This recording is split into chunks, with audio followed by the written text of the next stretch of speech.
kegiatan anak muda sedia ini setelah terjadinya banjir.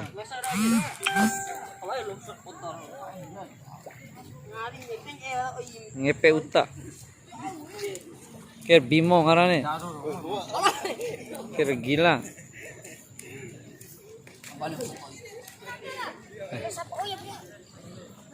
Ay ura wali ada we.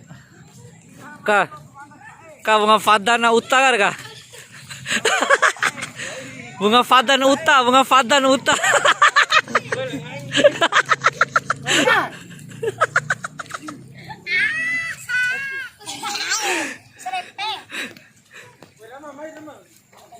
Nih kegiatan mereka cari ikan setelah banjir. Ini Bemo C. Salam apa Bimo? Lu YouTube Bimo.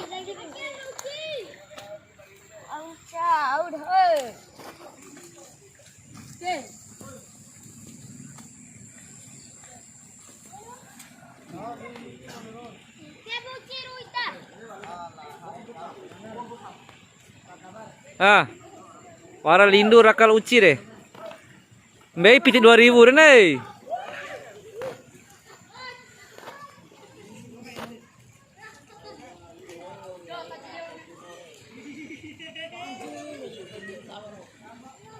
Ini adalah suasana setelah banjir. Teman-teman dari Sedia lagi cari ikan. Tanah sudah mulai longsor.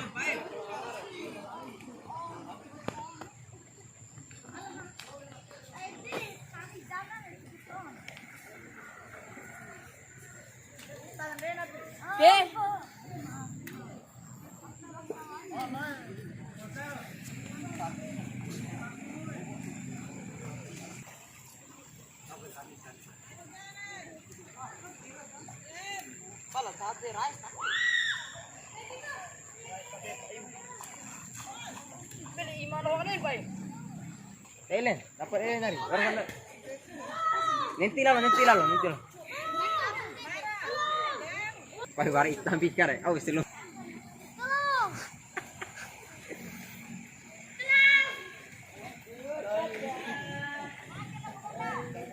Mah biru na.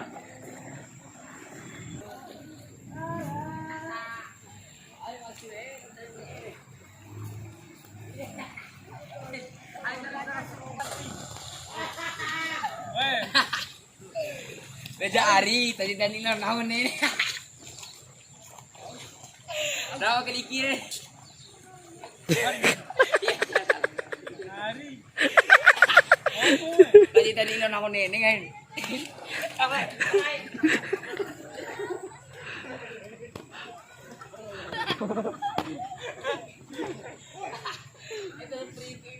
Ay naru tahu di YouTube ini. Patah hati ya re. Ada. Seru pun tengok deh.